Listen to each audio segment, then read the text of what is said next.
Are you one of those guys that trains every single exercise till you drop, crazy volume, crazy amount of reps because you think you a beast out here? Well, you're not. And you're completely foolish to think that every single exercise that you do, you have to do until you drop. You won't build real strength that way. How I know? Because once upon a time, I was that foolish guy. I thought every single exercise that I attempted, I had to go till I dropped. Sometimes literally. My frame of thinking was like, if I'm not sore after my workout, I'm not working hard enough. So I had plenty of workouts where I didn't get sore. And in my head, I was thinking, I didn't train hard enough. That's simply not true. If you want to acquire real strength, it's not about training till failure. It's about consistency with the goal and the program. And that's why over the years, I'm not really a fan of training till failure. And by the end of this video, you probably won't be either. Let's dive in. Now, what does it mean to train till failure? Quite simply, it's just doing as many reps as possible until you get tired. Your form might go down the hole, but you're still doing reps. So that means you can have terrible form, but you're still competing for those reps. That's training till failure. So let's say, for example, you're doing pull-ups. You get like 10 reps clean, chin over the bar. But after that 10th rep, that's where your form starts to go downhill. It's not terrible, but you can tell that, hey, probably 10 is my cap with really good form. And then like 4 or 5 reps later, my form isn't the best. And let's say when you get to rep 20, your form is just bad. You're using momentum from your hips. That right there is pushing it till failure. You can train till failure with every single exercise. Some exercises I don't recommend training till failure, and we'll talk about that. Now, what are the drawbacks of training till failure? You won't build strength. Now take that with a grain of salt. If you're a beginner, you will build strength. Those newbie gains are something serious. But if you're like intermediate to advanced, you have to be really intelligent with your training. See, when you're a beginner, your body's just new to this realm of working out. Any type of exercise that you do will stimulate some form of strength and muscle growth.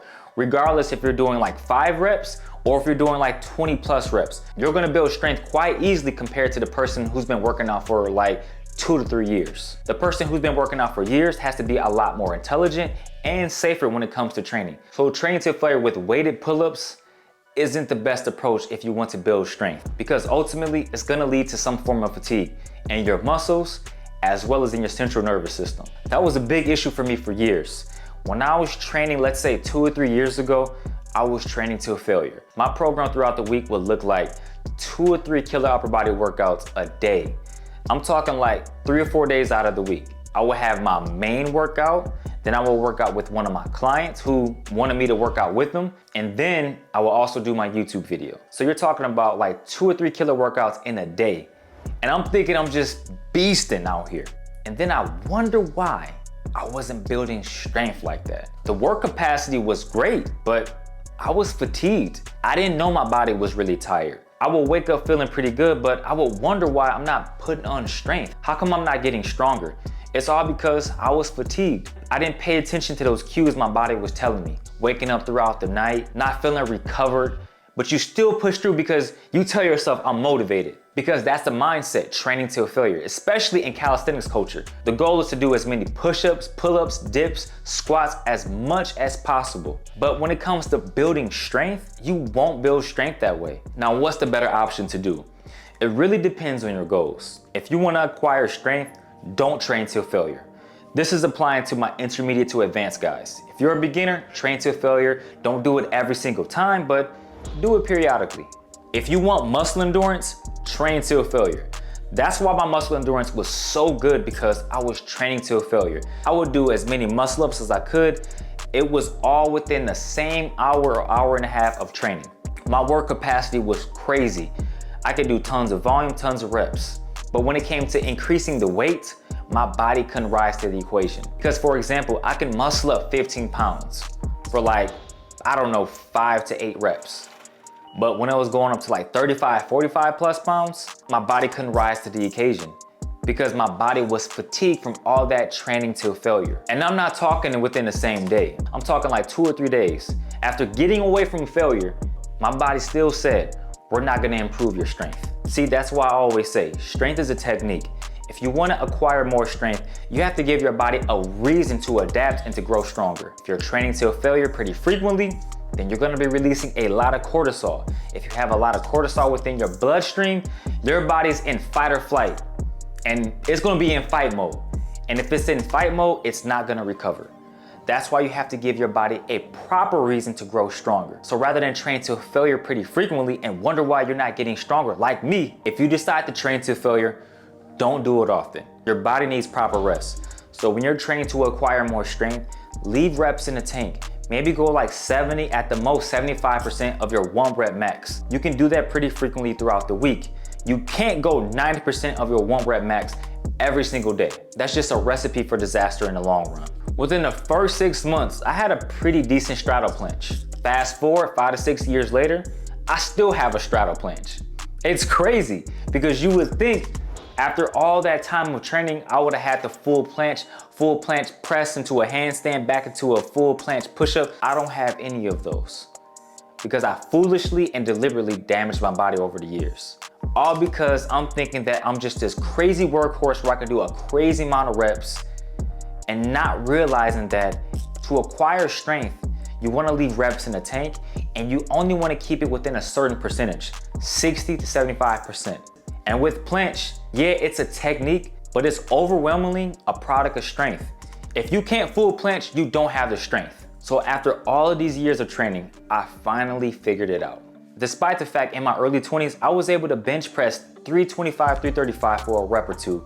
And this was when I was 20 years old. I acquired strength pretty quickly in my early days. And you can argue, yes, I was younger. That was like 12, 15 years ago. But you know what I did? I left reps in the tank. I stuck to a program. I learned that in high school. Weightlifting is easier to acquire strength, yes, but you have to apply the same principle of pursuing strength in weightlifting to calisthenics. You just have to figure out how to leverage things. That's the biggest difference, leveraging things. If your goal is acquiring strength, it's the same thing. Program it, trust the process, be consistent, leave reps in the tank, and only do a certain percentage of your 1 rep max. And despite the fact not being a huge proponent of training till failure, it still has positives. It's a great way to improve your muscle endurance, your work capacity, and I mean, it's nothing like being able to see like who can do the most push-ups in a row or the most pull-ups. You still will build strength, you still will build muscle with training till failure. You just have to make sure as you get more advanced that you don't do it often. And don't confuse high rep training with training till failure. High reps, 15, 25 reps, and you just call it. You can still do more, but you just keeping some reps in the reserve. Training till failure, I'm talking 75 push-ups or as many push-ups as possible until you drop, and resting like a minute, 2 minutes, or even 3 minutes, and doing it again for like 3 or 4 sets. So you can still incorporate some methods of training till failure into your workout program. Now, when to do it, how often, it really just depends on your goals. What I personally recommend, if you're just trying to have like a shock to your body, maybe like once, at the most twice a week.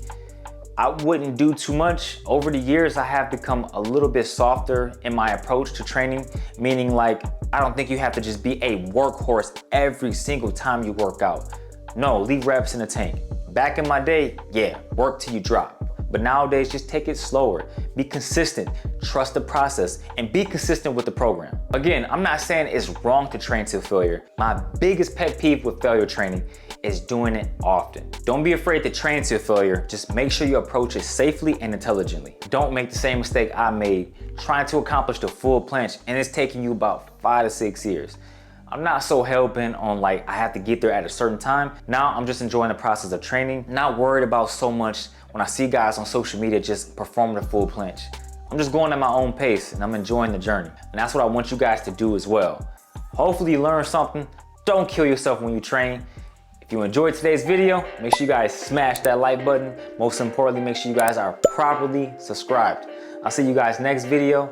Peace and love, and I shave. Boom, we out, baby.